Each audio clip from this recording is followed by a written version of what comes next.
The photograph measures 8 inches by 10, mounted on brittle cardboard that smells of mildew and decades.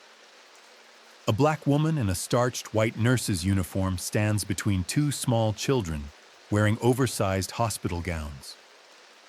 The nurse's hands rest gently on their shoulders. All three faces are solemn, unsmiling, as was common in photographs from the era. The boy on the left, perhaps 5 years old, wears something around his neck. A cardboard tag, the kind hospitals used for patient identification. Nothing remarkable. Nothing that would make you look twice. Until you do. The curator at the Tennessee Medical History Museum leans closer with her magnifying lens, and the neat hospital script she expects to see isn't there. Instead, cramped handwriting fills the tag. Numbers in sequence, and below them, a single word that doesn't belong in any patient file. Return. She photographs the tag, enlarges it on her computer screen, and realizes she's looking at evidence of something that was never supposed to be found. This isn't a portrait of healing. It's documentation of a crime that saved lives. Dr. Sarah Vance received the call on a Tuesday morning in March of 2019. A woman named Dorothy Mills wanted to donate her late mother's estate to the museum. Not unusual. The Tennessee Medical History Museum in Nashville accepted donations regularly. Old surgical instruments, nursing textbooks, physician journals. The material culture of American medicine, preserved in climate-controlled storage. But Dorothy Mills mentioned photographs. Hundreds of them. Her mother, Irene Caldwell, had worked as a hospital administrator in Memphis during the 1930s and 40s.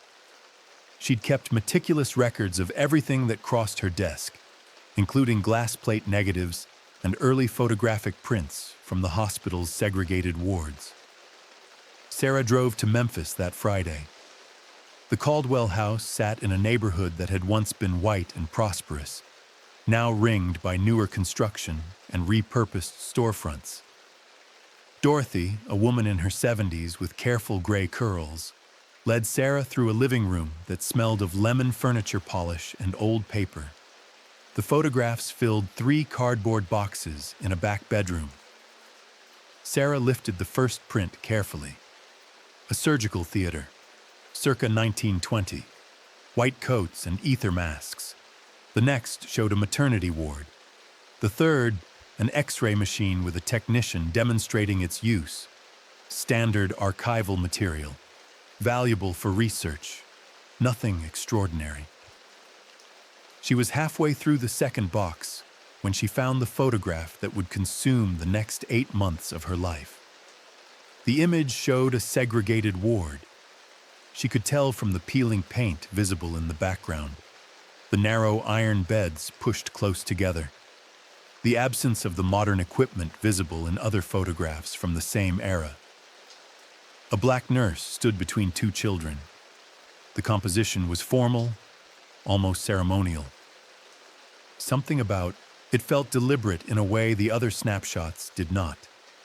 Sarah set it aside and continued cataloging. By the end of the afternoon, she had selected 47 images for acquisition. The nurse portrait was among them. Memphis in 1923 was a city of 200,000 people, divided by law and custom into worlds that rarely touched, except through labor and violence. The Mississippi River carved through its western edge, bearing cotton and timber and the wealth built on both downstream to New Orleans. Beale Street thrummed with music that white tourists came to hear, staying carefully within the designated entertainment district before retreating to their hotels. Memphis General Hospital occupied a full city block on Madison Avenue. The main building, 5 stories of red brick with white columns, served white patients exclusively. Behind it, connected by a covered walkway but separated by every measure that mattered, stood the colored ward. 2 stories, 40 beds, staffed by black nurses and orderlies under the supervision of white physicians who rotated through on unpredictable schedules. The colored ward treated everything the main hospital did: pneumonia, tuberculosis, industrial accidents, childbirths, but it also housed something else: a research program funded by a medical school in Baltimore, studying nutritional deficiencies in Negro children. The stated goal was improving public health outcomes. The actual methodology involved controlled deprivation, withheld treatment, and careful documentation of how young bodies responded to systematic neglect. This was not unusual. Medical experimentation on Black Americans had been standard practice since the plantation doctors of the previous century. What made Memphis General notable was the efficiency of its pipeline. Poor families, most of them sharecroppers displaced by the mechanization of agriculture, arrived in Memphis with sick children. A clinic offered free treatment. Parents signed consent forms they could not read, written in language that obscured what consent actually meant. The children were admitted to the colored ward. Some were treated and released. Others became subjects. The study's principal investigator was Dr. Howard Prescott, a graduate of Johns Hopkins who believed intelligence could be quantified through skull measurements, and that the Negro race represented an earlier stage of human evolution. His papers were published in respected journals. His work was cited by other researchers, and the children in his care were recorded only by numbers, not names, in the ledgers he submitted to his Baltimore funders. Nurse Cora Elizabeth Bennett began working in the colored ward on April 12, 1923. She was 26 years old. Cora had trained at the Freedmen's Hospital School of Nursing in Washington, one of the few institutions in the country that accepted Negro women for professional medical training. She graduated third in her class of 18. Her instructors noted her meticulous attention to detail and her tendency to ask questions that made some of them uncomfortable. Why did post-surgical infection rates vary so dramatically between white and colored wards when the procedures were identical? Why did charitable hospitals in Negro neighborhoods receive a fraction of the funding that white institutions did, even when treating larger patient populations? These were not the questions a Negro nurse was supposed to ask. She returned to Memphis, where she had grown up, because her mother was dying of diabetes and needed care. After the funeral, she applied for positions at 3 hospitals. Memphis General was the only one that responded. The pay was $12 per week, $4 less than white nurses received for identical work. She accepted. The colored ward's head nurse, Mrs. Ida Freeman, was a woman in her 50s who had worked at Memphis General for 22 years. She showed Cora the ward on her first day: 40 beds in 2 rooms, a supply closet that was kept locked, a small office where nurses could write their notes. And at the far end of the second room, separated by a curtain, 6 beds designated for Dr. Prescott's research subjects. "Those children are not our responsibility," Mrs. Freeman said. Her voice carried a weight that suggested this was a rehearsed phrase. "Dr. Prescott has his own protocols. We provide basic care only. We do not question his methods. We do not discuss his work with anyone outside this ward. Is that understood?" Cora understood perfectly. She worked morning shifts, 7 a.m. to 3 p.m., 6 days a week. Her duties included administering medications, changing bandages, assisting with minor procedures, and maintaining patient records. The work was routine. The routines were designed to be invisible. Behind the curtain, the 6 research beds were occupied by children between the ages of 4 and 9. They were fed according to strict schedules, their meals weighed and recorded. Blood was drawn twice weekly, height and weight measured daily. They were not allowed visitors except during a brief window on Sunday afternoons. when parents could observe them through the curtain but not touch them. Contamination risk, Dr. Prescott explained. The study required controlled conditions. Cora watched. She noticed things. She noticed that the children behind the curtain grew thinner, while the regular patients gained weight on standard hospital meals. She noticed that 2 of them developed skin lesions consistent with pellagra, a nutritional deficiency disease. She noticed that when a 4-year-old girl named Emma became too weak to sit up, Dr. Prescott recorded the observation in his notebook and did not change her treatment protocol. She noticed, and she said nothing. Silence was survival. Dr. Prescott arrived at the colored ward every Tuesday and Thursday morning, carrying a leather medical bag and a bound notebook with a marbled cover. He was 43 years old, unmarried, a man who lived in a boarding house near the medical school and devoted himself entirely to his research. His colleagues considered him brilliant, if somewhat single-minded. His papers on racial differences in disease susceptibility had earned him a reputation as a rising star in the field of eugenics. The study he conducted in Memphis was titled Nutritional Requirements and Metabolic Differences in the Negro Child, a controlled longitudinal analysis. The premise was simple. If Negro children could survive on fewer calories than white children, as some researchers theorized, then public health programs could reduce costs by adjusting rations accordingly. Significant policy implications. Substantial funding from the Eugenics Record Office in Cold Spring Harbor, New York. The methodology was systematic starvation. Children admitted to the research beds received meals calculated to provide exactly 60% of the recommended daily calories for their age and weight. No supplements. No exceptions. Dr. Prescott weighed their food personally, recording each meal in his notebook. When the children cried from hunger, he noted it as evidence of reduced psychological adaptation to nutritional stress. When they became lethargic, he measured their response time to stimuli with a stopwatch. When their gums began to bleed from scurvy, he photographed the lesions for his documentation. From Dr. Prescott's research notebook, entry dated May 19, 1923. Subject 4, male, age 7, day 38. Weight loss of 9 pounds from baseline. Exhibits minimal verbal response to questioning. Skin turgor poor, conjunctiva pale. These findings support hypothesis that metabolic efficiency in Negro children increases under caloric restriction. Will continue current protocol. Subject 4's name was Thomas Mercer. His mother had brought him to the clinic with a persistent cough. She had been told the hospital would cure him. She signed forms she could not read.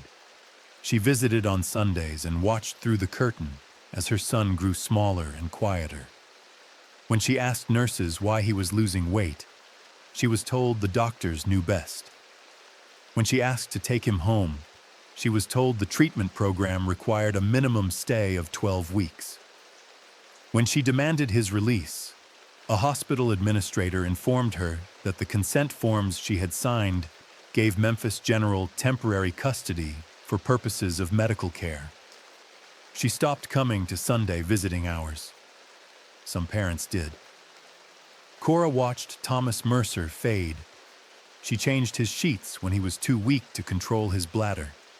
She held a water cup to his lips because his hands shook too much to grip it. She recorded his declining vital signs in the chart that Dr. Prescott reviewed each week with satisfaction. And every night, she went home to the room she rented in a boarding house on Hernando Street and tried to sleep. The mathematics were precise. 6 children behind the curtain at any given time. Study duration of 12 weeks per subject. That meant Dr. Prescott cycled through 26 children per year.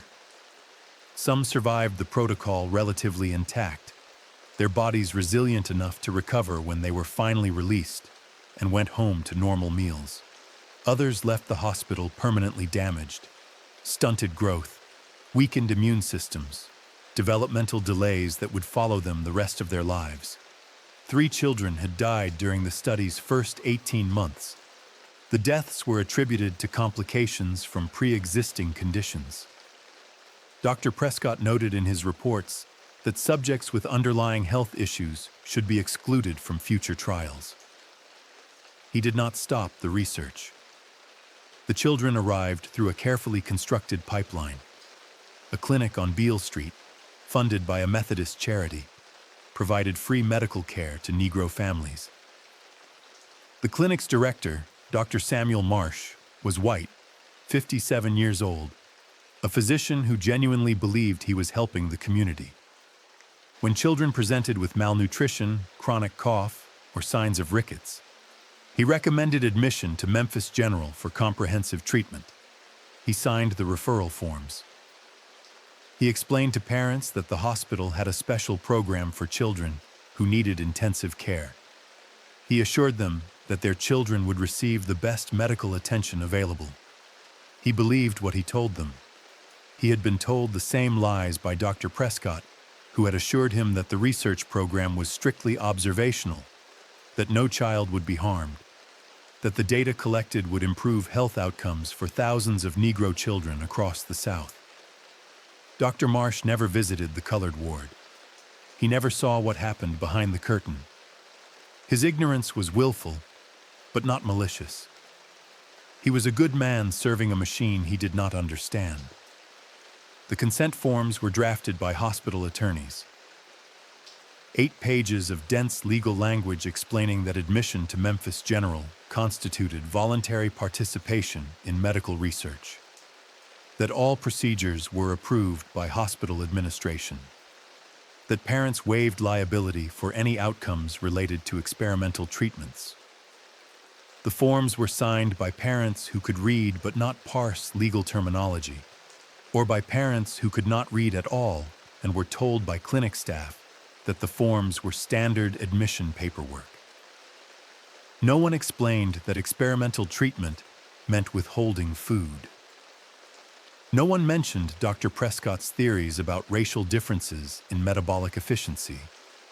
No one told parents that their children would be measured, weighed, photographed, and studied like laboratory specimens for 12 weeks while their bodies consumed themselves. The machine ran smoothly because everyone involved saw only their own small part. Dr. Marsh saw referrals to a reputable hospital. Hospital administrators saw a funded research program that brought grant money and prestige. Nurses saw orders they were required to follow. Parents saw authority figures in white coats who spoke with confidence about medical necessity. What would you do, working in that ward, watching children suffer, knowing that speaking out would cost you everything? Cora Bennett asked herself that question every morning when she put on her uniform. The answer was supposed to be silence. Silence kept you employed. Silence kept you safe. Silence was what Negro nurses learned in training, the unwritten curriculum that mattered more than anatomy or pharmacology. But silence had a price that Cora found increasingly difficult to pay. It began with pencils. Cora brought colored pencils to the ward on a Monday morning in late June. Small ones, the kind sold in 5 and dime stores, cheap enough that no one would question their disappearance from her meager salary. She gave them to the children behind the curtain during her rounds, not during Dr. Prescott's scheduled visits, not when Mrs. Freeman was watching. Just during the quiet hours of late morning when the regular ward patients were napping and the research subjects sat in their beds with nothing to do but hunger and wait. The children drew, on the backs of discarded medical forms, on the margins of newspapers, on any surface they could find. They drew houses, they drew families, they drew themselves, always larger and fuller than they currently were, their crayon selves round-cheeked and smiling. a small rebellion, harmless. Except that it reminded Cora that harmless actions could accumulate into something larger. She began keeping notes, not in official records. In a small notebook she carried in her uniform pocket, she recorded the children's names, their admission dates, their parents' addresses when she could obtain them from the intake files. She noted symptoms, weight loss, lethargy, rashes. The progression of malnutrition that Dr. Prescott documented as data, she documented as evidence of harm. On July 18, 1923, a boy named Daniel Price collapsed during his morning vital signs check. He had been in the research program for 7 weeks. His weight had dropped from 43 pounds to 31. He was 6 years old. Cora found him on the floor beside his bed, unconscious, his pulse thread-like and irregular. She called for Mrs. Freeman. The head nurse examined Daniel quickly, then sent Cora to telephone Dr. Prescott at his boarding house. By the time the doctor arrived, Cora had started an intravenous line and was administering glucose solution, a standard emergency treatment for severe malnutrition. Daniel's eyes fluttered open. His breathing stabilized. Dr. Prescott was furious. "Did I authorize intravenous glucose?" His voice was controlled, each word carefully enunciated. "No, sir," but he was in shock. He needed... "What he needs is immaterial to my study's protocols.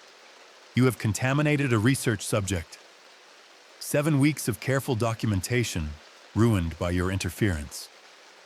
Cora stood very still. He was dying. He was providing valuable data about the physiological limits of metabolic adaptation. Now that data is worthless. "Do you understand what you've done?" She understood perfectly.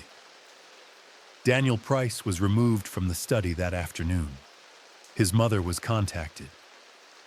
She arrived in the evening, tearful and angry, demanding to know why her son looked like a skeleton. Hospital administrators told her that children sometimes lost weight during serious illness. They released Daniel into her care.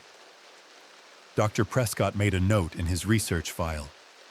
Subject 7, discontinued due to nursing error. Replacement subject required. Mrs. Freeman called Cora into her office at the end of the shift. "You will not make that mistake again. He would have died. That is not your determination to make. Dr. Prescott's research is important. It is funded by respected institutions, and your job is to assist, not to interfere. If you cannot accept that, I will recommend your termination." Cora nodded, said nothing. That night she walked to the church where her mother's funeral had been held. Mount Zion Baptist, a whitewashed building 3 blocks from her boarding house. The pastor, Reverend William Thorne, was locking the front door when she arrived. "Nurse Bennett?" He smiled. "Didn't expect to see you this evening. I need to speak with you, Reverend, about something I can't tell anyone else." They sat in the empty sanctuary. Cora told him everything. Reverend Thorne was 62 years old. He had been born enslaved on a plantation in northern Mississippi, freed at age 4 when Union troops came through in 1864. He had taught himself to read using a Bible given to him by a Methodist missionary. He had walked to Memphis in 1879 with $17 and a conviction that God's work required more than prayer. Mount Zion Baptist served a congregation of 230 families. Sharecroppers, day laborers, domestic workers. People who lived in constant negotiation with a white world that considered their survival optional. Reverend Thorne had buried children who died from preventable diseases. He had counseled mothers whose sons disappeared into the convict lease system. He had presided over weddings where the couple's legal right to marry had been recognized only 30 years earlier. He listened to Cora's account without interruption. When she finished, he sat silent for a long moment. How many children? 6 at a time. They stay for 12 weeks.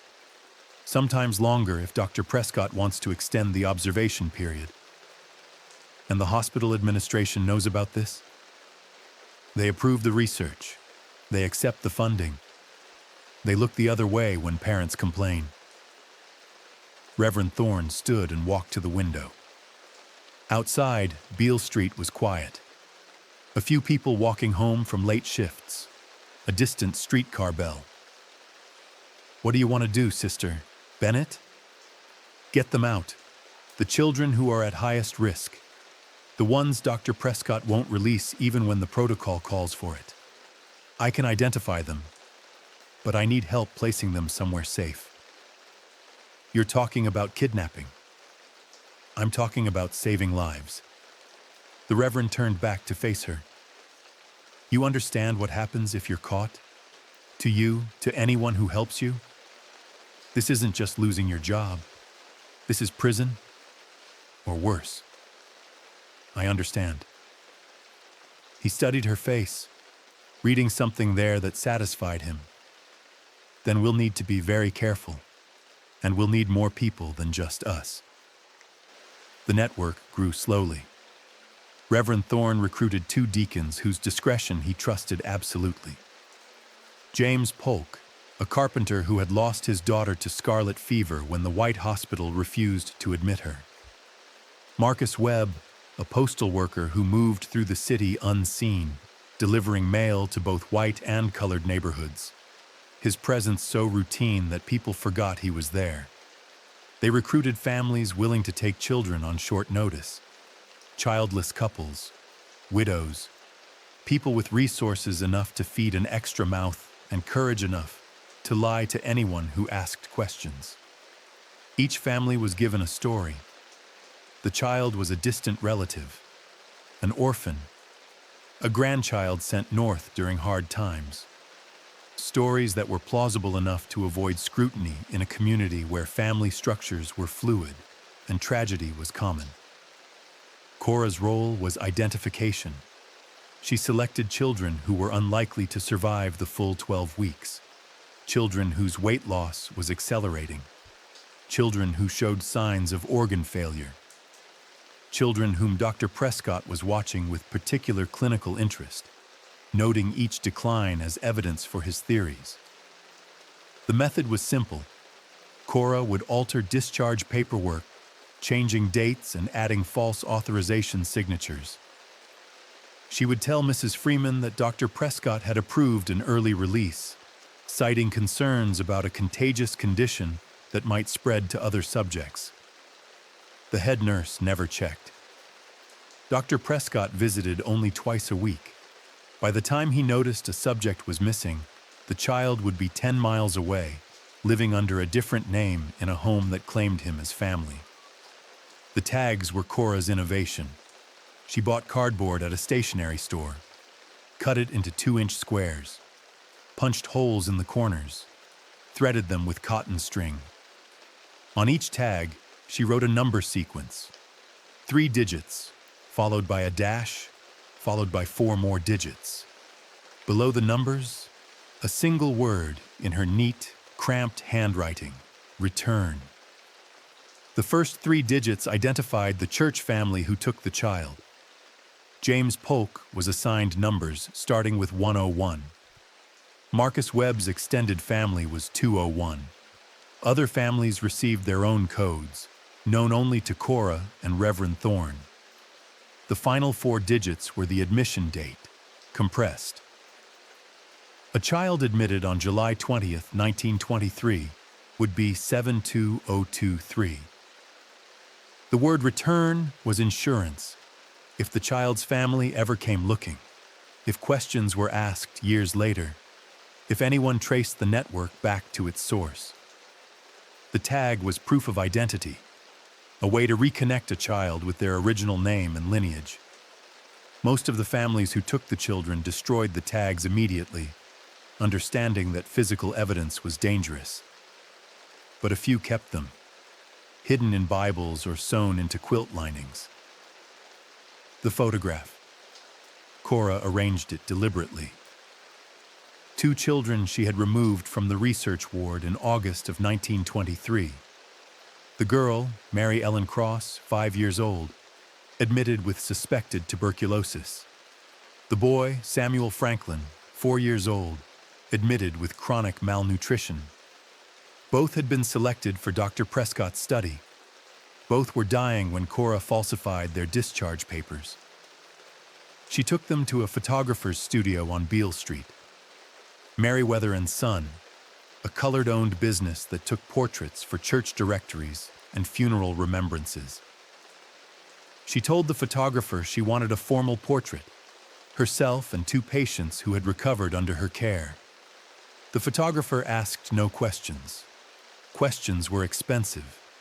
Samuel wore his tag. The number on it was 101-81323, James Polk's family. Admitted August 13th. The tag hung around his neck on a string that Cora had tied carefully, making sure the writing faced forward, clearly visible. Why photograph evidence of what she was doing? Why create a record that could destroy her? Because Cora understood that memory was unreliable, that families separated by trauma and distance might forget, that children taken at age 4 might not remember their original names by age 14. The photograph was insurance of a different kind, proof that these children existed, proof that someone had saved them, proof that could speak even if everyone involved was silenced. She kept the photograph in her room. She showed it to no one. Between August of 1923 and March of 1925, Cora removed 14 children from Memphis General's colored ward. She placed them with families who raised them as their own. She burned her notebook pages after transcribing the information onto tags. She altered hospital records so carefully that Dr. Prescott never realized his subject pool was being systematically depleted. 14 children, 14 lives, small numbers. But each one was a universe. Dr. Loretta Hayes was 34 years old, a graduate of Meharry Medical College, one of the few institutions that trained Negro physicians. She had been hired by Memphis General in January of 1924 to provide basic care in the colored ward, under the supervision of white attending physicians. She was the first Negro doctor employed by the hospital. Her presence was considered progressive by the white administrators, who hired her at 2/3 the salary of her white colleagues. Dr. Hayes was brilliant, ambitious, and pragmatic. She understood that her position was provisional, that any misstep would be attributed not to her individual failings, but to her race. She performed every procedure flawlessly. She worked longer hours than required. She accepted condescension from white doctors half as qualified. She did everything necessary to protect her position. She noticed what Cora was doing in February of 1924. A child named Robert Mason, 6 years old, had been in the research program for 9 weeks. Dr. Hayes had examined him during evening rounds and noted severe signs of malnutrition. She had written a recommendation in his chart that he be removed from the study and given supplemental nutrition. The next morning, she arrived to find Robert's bed empty. According to the paperwork, he had been discharged at Dr. Prescott's authorization due to contagious impetigo. Dr. Hayes knew that diagnosis was false. She had examined Robert the previous evening. He had no skin condition. She said nothing. 3 weeks later, another child disappeared under similar circumstances. Then a third. The pattern became clear. Children who were failing, who were at risk of dying, suddenly developed contagious conditions that required immediate discharge. Always when Dr. Prescott was off-site. Always with paperwork that looked official, but contained subtle inconsistencies. Dr. Hayes understood what was happening. She also understood that acknowledging it would force her to choose between complicity and consequence. If she reported her suspicions to hospital administration, they would investigate. They would discover Cora's alterations to the records. Cora would be arrested, possibly prosecuted. The children she had placed would be located and returned. And Dr. Hayes's position at Memphis General would become untenable. She would be seen as a troublemaker, someone who couldn't be trusted to maintain the necessary professional detachment. So she said nothing. She saw everything. She documented nothing. She made sure never to be present during evening rounds when discharges happened. Silence purchased with different currency, not money, not power, just the preservation of possibility. The chance to remain in a position where she might someday help in ways that wouldn't destroy her. Years later, in 1967, Dr. Hayes would be interviewed by a journalist writing about the history of Memphis General. By then, she was 67 years old, retired, willing to speak about things she had witnessed. She described the research program in careful terms, noting that such studies were unfortunately common in that era. When asked if anyone had tried to stop it, she hesitated for a long moment before answering. There was a nurse. I don't remember her name. She did what she could. The journalist pressed for details. Dr. Hayes changed the subject. Irene Caldwell began working in the hospital administration office in October of 1932, 9 years after the photograph was taken. She was hired as a filing clerk, responsible for maintaining patient records, processing admissions paperwork, and organizing the hospital's photographic archive. The archive included hundreds of images documenting the hospital's development, new wings under construction, medical equipment demonstrations, staff portraits, historical documentation for future use. Among the materials Irene inherited was a wooden filing cabinet containing unsorted photographs from the previous decade. Most were unremarkable. A few were puzzling. The photograph of Nurse Bennett and the 2 children was filed in a folder labeled Colored Ward Personnel, 1923-1926. No notation explained its significance. The image appeared to be a standard staff photograph. Irene kept it because it represented the hospital's history. She had no idea what the tag around the boy's neck meant.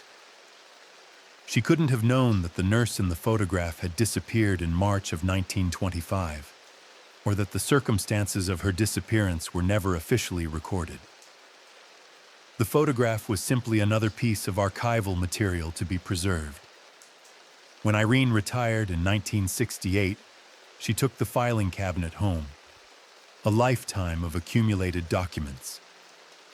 She had always intended to organize them properly, to donate them to a historical society or museum. But retirement filled with other concerns: grandchildren, a husband who developed Parkinson's disease. The filing cabinet sat in a spare bedroom, untouched for decades. After Irene's death in 2017, her daughter Dorothy inherited the house and its contents. She spent months sorting through her mother's belongings, deciding what to keep and what to discard. The photographs seemed important. Historical documents deserved preservation. She contacted the Tennessee Medical History Museum. The photograph traveled 96 years and 147 miles before someone finally looked closely enough to see what Cora had hidden in plain sight. Dr. Sarah Vance began her research in April of 2019, 3 weeks after acquiring the photograph. She started with the nurse. The hospital personnel records were incomplete, but a local genealogist helped her trace employment logs. Nurse C.E. Bennett, hired April 1923, last paycheck dated March 13, 1925. No termination paperwork, no forwarding address. simply absent from the records after that date.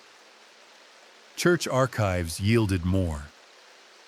Mount Zion Baptist's membership rolls listed Cora Elizabeth Bennett, joining date September 1922. Her mother's death certificate was filed with the county, dated April 2nd, 1923. A newspaper obituary mentioned that Cora was a graduate of Freedman's Hospital School of Nursing, returning to Memphis to care for her ailing mother. Sarah found the children next. The boy in the photograph, Samuel Franklin, admitted to Memphis General on August 13, 1923, according to intake logs. But discharge records showed him leaving on August 15. 2 days. Impossibly short for a child admitted to the research program, which required a minimum stay of 12 weeks. She cross-referenced admission dates with discharge dates for all children admitted to the colored ward between January 1923 and December 1924. She found 14 cases where children admitted to research beds were discharged within days, all with diagnoses of contagious conditions. All during periods when Dr. Prescott was documented as being off-site. The tag code, 101-81323. Sarah spent 3 days trying to crack it before the pattern revealed itself. The first 3 digits were an identifier. The last 4 were a compressed date. August 13th, 23. Samuel's admission date. But who was 101? Church records again. Mount Zion's deacon board in 1923 included a man named James Polk. His address, 101 Linden Street. Sarah felt her pulse accelerate. If 101 identified the Polk family, then other numbers might identify other families, other addresses, other children. She compiled a list of every deacon, every family mentioned in the church's records from that era. She mapped their addresses against the 3-digit codes she could extract from hospital records. She found 7 probable placements. Samuel Franklin's birth family was harder to trace. His mother's name appeared on intake forms. Ruth Franklin, address listed as general delivery. Transient, possibly homeless. Sarah searched census records, death certificates, marriage licenses. She found a Ruth Franklin who died in Memphis in 1947, aged 53, of pneumonia. The death certificate listed no surviving family, but the tag's word, return, implied that Samuel could be returned somewhere, to someone. Sarah expanded her search. She looked for anyone named Franklin in Memphis census records from the 1930s and 40s. She found 12. She cross-referenced their ages, looking for someone born around 1919. She found him. Samuel Franklin Jr., born 1919, raised by a family named Polk, later adopted formally. Name changed to Samuel Polk in 1931. He served in World War II, returned to Memphis, worked as a postal carrier for 33 years, retired in 1986, died in 2003. He had 3 children, 8 grandchildren, 16 great-grandchildren. Sarah contacted the eldest grandchild, a woman named Patricia Chambers, in June of 2019. What Cora left behind was sparse by design. 14 children rescued, 14 tags created, most destroyed. 1 photograph preserved by accident, and 1 notebook, hidden so well it wasn't found until 2020, when renovations at Mount Zion Baptist revealed a loose brick in the basement wall.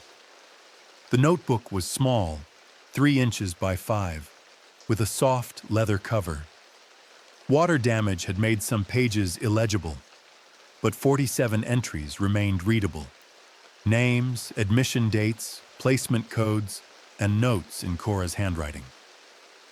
Entry dated November 3, 1924. David Harper, age 7, admitted Sep 12. Weight 41 lbs at admission, 29 lbs today. Prescott notes excellent metabolic adaptation. Child cannot walk without assistance. Coded 204. J. Webb's sister in Covington. Must move him this week. Entry dated January 19, 1925. 3 children currently behind curtain showing severe decline. Hospital administration questioned by Harper family, but Prescott convinced them child contracted dysentery and died at home. No investigation. Getting more difficult to falsify records. Mrs. Freeman watching closer. May need to stop soon.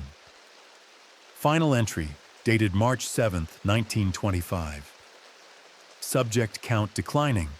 Prescott suspicious. Told Reverend Thorne to suspend operations until situation stabilizes. Will continue documentation in case needed later as evidence. No entry explained what happened to Cora after March 13th, when her final paycheck was issued. Mrs. Freeman's notes in the nursing log mentioned only that Nurse Bennett had resigned without notice. Hospital administrators made no effort to investigate. Negro nurses left positions frequently. The turnover was unremarkable, but Reverend Thorne's diary, preserved in church archives, contained one entry from March 15, 1925. Sister Bennett departed this morning. Prayed with her before she left. God willing, she will find safety where she's going. Her work here will echo longer than any of us will live to see. Sarah found no death certificate for Cora Elizabeth Bennett in Tennessee. She expanded her search to neighboring states: Kentucky, Arkansas, Mississippi, Alabama. Nothing. She searched northern cities where Negro women might have migrated: Chicago, Detroit, Philadelphia. No matches. It was possible Cora had changed her name. Possible she had died young, her death unrecorded. Possible she had simply vanished into the vast population of black women whose lives were never systematically documented. Or possible she had lived a long, quiet life somewhere far from Memphis, carrying the knowledge of 14 children saved and the ghosts of all the ones she couldn't reach. Patricia Chambers stood in Sarah's museum office in July of 2019, holding the photograph that showed her grandfather at age 4, wearing a cardboard tag around his neck. She was 51 years old, a high school history teacher in Memphis. She had known her grandfather well before his death 16 years earlier. He had never mentioned being sick as a child, never mentioned a hospital stay, never mentioned a nurse who saved his life.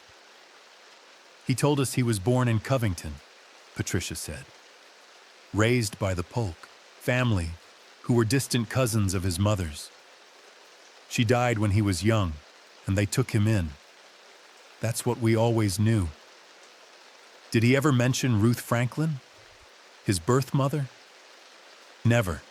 I didn't even know her name until you contacted me. Sarah showed her the hospital intake records. Samuel Franklin, age 4, admitted August 13, 1923. Mother's name, Ruth Franklin. Diagnosis, failure to thrive.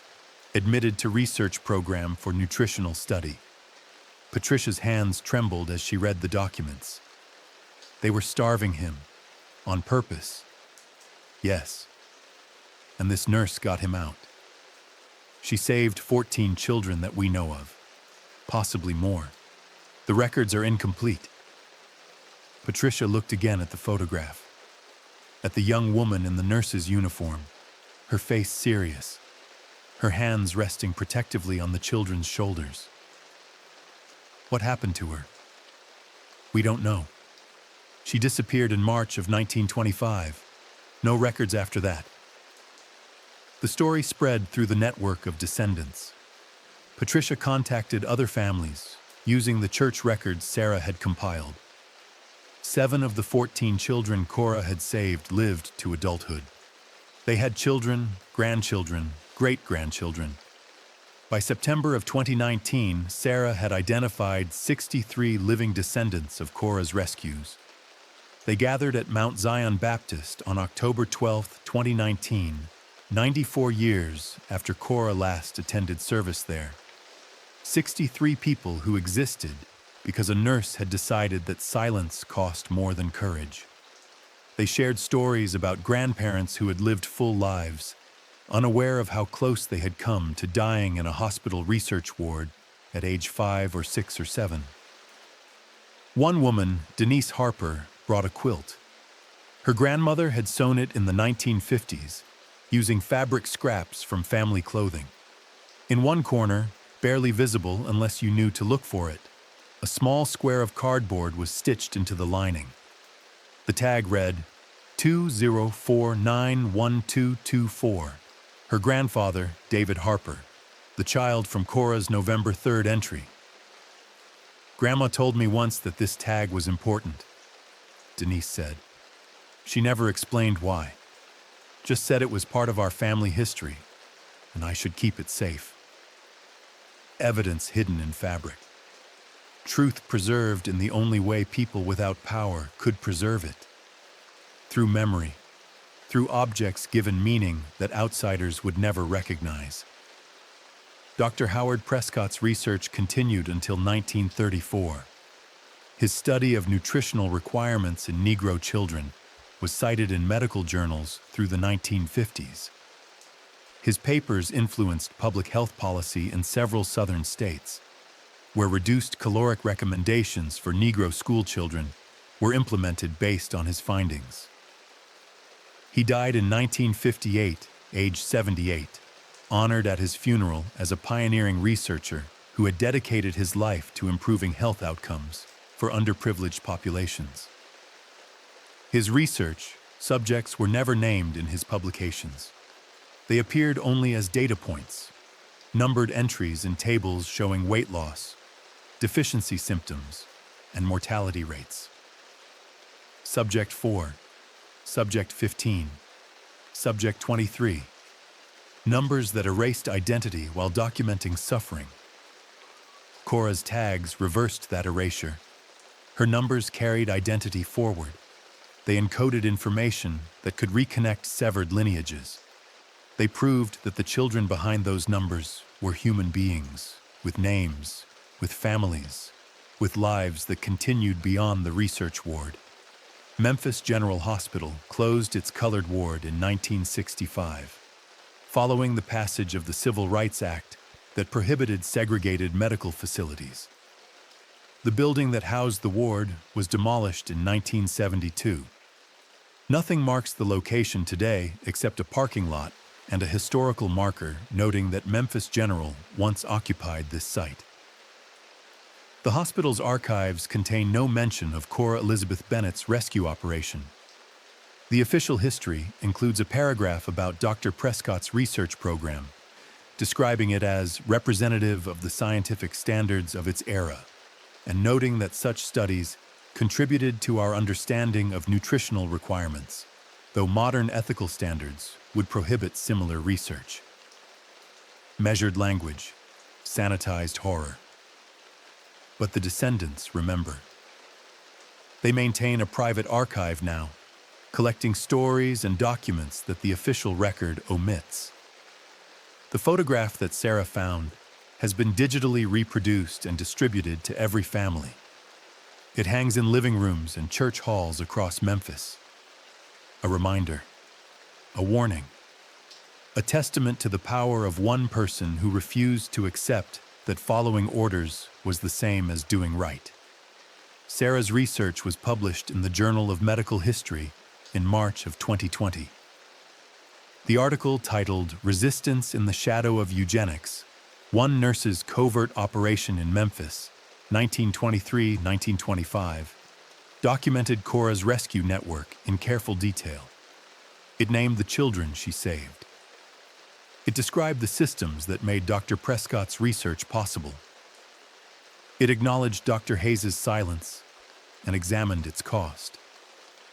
The article concluded, Cora Bennett's actions remind us that individual resistance matters, even when, especially when, it operates outside official channels and leaves minimal historical trace.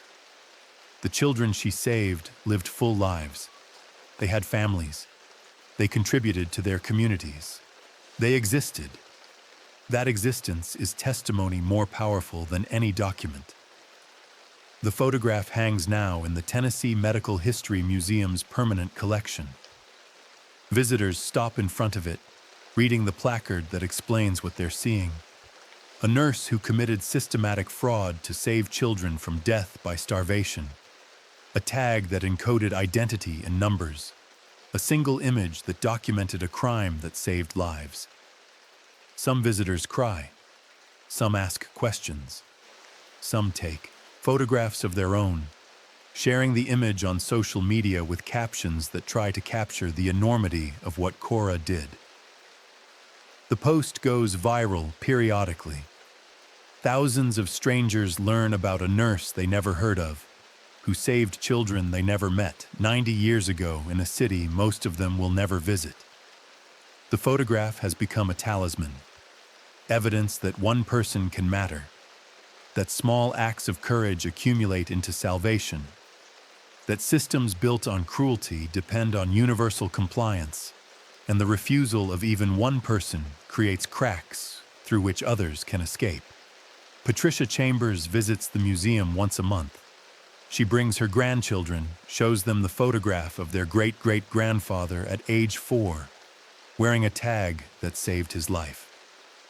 She tells them about Cora Bennett, about the 14 children, about the descendants who gather each October at Mount Zion Baptist to remember. She didn't know us, Patricia tells her grandchildren. She never knew how many people would exist because of what she did. She just knew what was right in that moment, and she did it, even though it could have killed her. In December of 2023, construction workers renovating a building on Madison Avenue found human remains buried in the basement. Forensic analysis dated the bones to the early 20th century. Further investigation revealed the building had once been connected to Memphis General Hospital's colored ward by an underground tunnel. The remains belonged to at least 6 children, aged between 4 and 9, showing signs of severe malnutrition. Dr. Prescott's missing subjects, the ones who didn't survive, the ones whose deaths were never officially recorded. Evidence buried for a century finally coming to light. The discovery prompted renewed interest in Cora's story. A documentary filmmaker began work on a project about her rescue operation. A playwright wrote a one-woman show based on her notebooks. A novelist is composing a fictionalized account, imagining the inner life of a woman whose courage left almost no historical trace. And somewhere in Memphis, an elderly woman tells her great-niece about a grandmother she never met, who once worked as a nurse and then disappeared, leaving behind only stories whispered in kitchens, about children saved, and a photograph that proved what people in power would rather forget. The photograph lives. The children's descendants live. The memory lives, carried forward by people who understand that history is not just what gets written down, but what gets remembered, spoken, honored, and passed on. Some say that if you visit Memphis General's old site on October 12th, the anniversary of the gathering, you can still hear children's voices singing hymns from Mount Zion Baptist 3 blocks away. A haunting that sounds like joy, a ghost story that ends with life instead of death. Subscribe if you want the next deep dive.